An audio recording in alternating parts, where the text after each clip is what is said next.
वापस वेलकम है आप सभी का। अब हम लोग डे 5 के अपोजिट मीनिंग को, जो वर्ड अपोजिट हैं, उनकी तरफ बढ़ेंगे और उनको देखेंगे कि क्या क्या मीनिंग हमारे पेपर में कभी बने हुए हैं। ठीक है, सारी मीनिंगों को आप लिखा कीजिए, जो कि आपको मीनिंग बताया जाए, उसके 3 ऑप्शंस को बताया जाए, वो उसको भी आप लिखिए। ठीक है, इससे आप ही का फ़ायदा रहेगा और काफ़ी अच्छा आपका एग्ज़ाम भी जाएगा और इससे आपका वर्ड पावर काफ़ी अच्छा हो जाएगा। ठीक है, आइए देखते हैं मीनिंग को। ठीक है, आइए शुरू करते हैं पहली मीनिंग। देखिए, पहली मीनिंग आज की है वैनिटी, 6 नंबर पे है। वैनिटी का मतलब होता है घमंड। ठीक है, अपोजिट मीनिंग बताना है तो इसको भी ध्यान से आप करिए। ठीक है, वैनिटी का मतलब होता है घमंड। अब देखिए, इसमें एक ऑप्शन है ऑनेस्टी। ठीक है, ऑनेस्टी का मतलब होता है ईमानदार। ट्रुथफुलनेस का मतलब होता है सच्चाई। मॉडेस्टी का मतलब होता है विनम्र। आपके क्वेश्चन के अकॉर्डिंग जो ऑप्शन सही होगा वो ऑप्शन है सी, क्योंकि देखिए वैनिटी का मतलब घमंड है, तो मॉडेस्टी का मतलब होता है विनम्र, मतलब घमंड ना हो जिसके अंदर। ठीक है, तो वैनिटी का सी ऑप्शन सही रहेगा। और डी ऑप्शन में एक आपके पास डिसेंसी लिखा है। डिसेंसी का मतलब क्या होता है? शराफत। ठीक है, सीधा साधा बोलिए या शराफत बोलिए।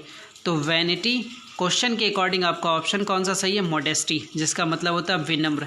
ठीक है, नेक्स्ट में बढ़ेंगे 7 नंबर मीनिंग पे। 7 नंबर मीनिंग देखिएगा, नेग्लिजेंट लिखा है। नेग्लिजेंट का मतलब क्या होता है? बेपरवाह, असावधान, जिसे हम लोग बोलते हैं लापरवाह। ठीक है, नेग्लिजेंट का मतलब क्या होता है? लापरवाह। अब देखिए, इसमें एक जो मीनिंग आपके पास है इनअटेंटिव। अटेंटिव का मतलब होता है ध्यान देना, चूँकि आपको अपोजिट बताना है तो आपको अपोजिट मीनिंग पे जाना है। और इनअटेंटिव का क्या मतलब होता है? असावधान, तो ये ऑप्शन तो कट गया।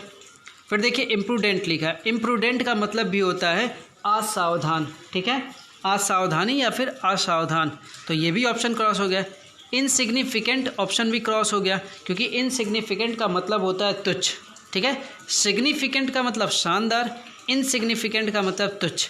अच्छा, अब इसके नेग्लिजेंट को आपको अपोजिट मीनिंग देना है, इसलिए बेपरवाह और असावधान का रहेगा केयरफुल ऑप्शन, जिसका मतलब क्या होगा कि चीज़ों को ध्यान देने वाला, परवाह करने वाला, सावधान। ठीक है, 8 नंबर मीनिंग पे देखिए, तीसरा नंबर आज के अपोजिट मीनिंग का नीट मीनिंग दिया। नीट, नीट का मतलब क्या होता है? स्वच्छ होता है, बढ़िया साफ़ होता है, क्लीन होता है। नीट बोलते हैं ना, नीट एंड क्लीन चाहिए तो एकदम साफ़ सुथरा चाहिए। ठीक है, अब नीट का मतलब साफ़ सुथरा हो गया। स्लॉपी एक मीनिंग है। स्लॉपी का मतलब क्या होता है? इसको देखिए, स्लॉपी का मतलब एक मीनिंग आपको लापरवाह मिलेगा और एक मीनिंग जो इस क्वेश्चन के अकॉर्डिंग आपको रिलेट करना है, इसका मतलब होता है मैला कुचला। ठीक है, कुचैला ऐसे बोलते हैं ना, मैला मैला कुचैला, मतलब कि मैल टाइप का, गंदा टाइप का। ठीक है, तो क्वेश्चन के अकॉर्डिंग आपका ऑप्शन क्या सही होगा? ए ऑप्शन, स्लॉपी, क्योंकि नीट का मतलब होता है बढ़िया और स्लॉपी का मतलब होता है गंदा। फिर देखिए, और भी मीनिंग उनको भी देख लेते हैं।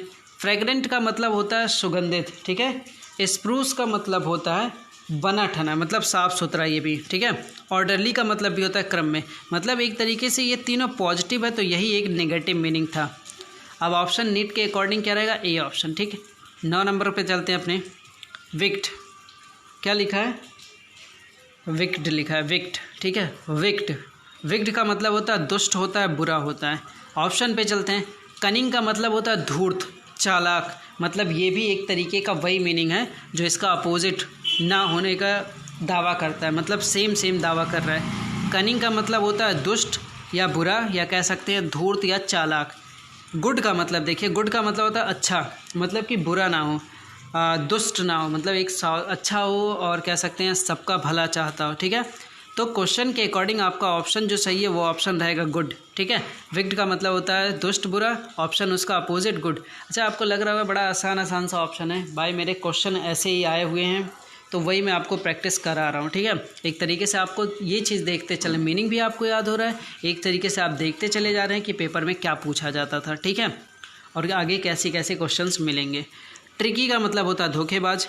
क्रूक्ड का मतलब लिखिएगा, क्रूक्ड का मतलब होता है धूर्त, मतलब कि ये भी धूर्त, ये भी धूर्त, ये भी धूर्त, ये भी धूर्त, मतलब ये चारों सेम मीनिंग है। बट यही केवल गुड वाला ऑप्शन क्या है?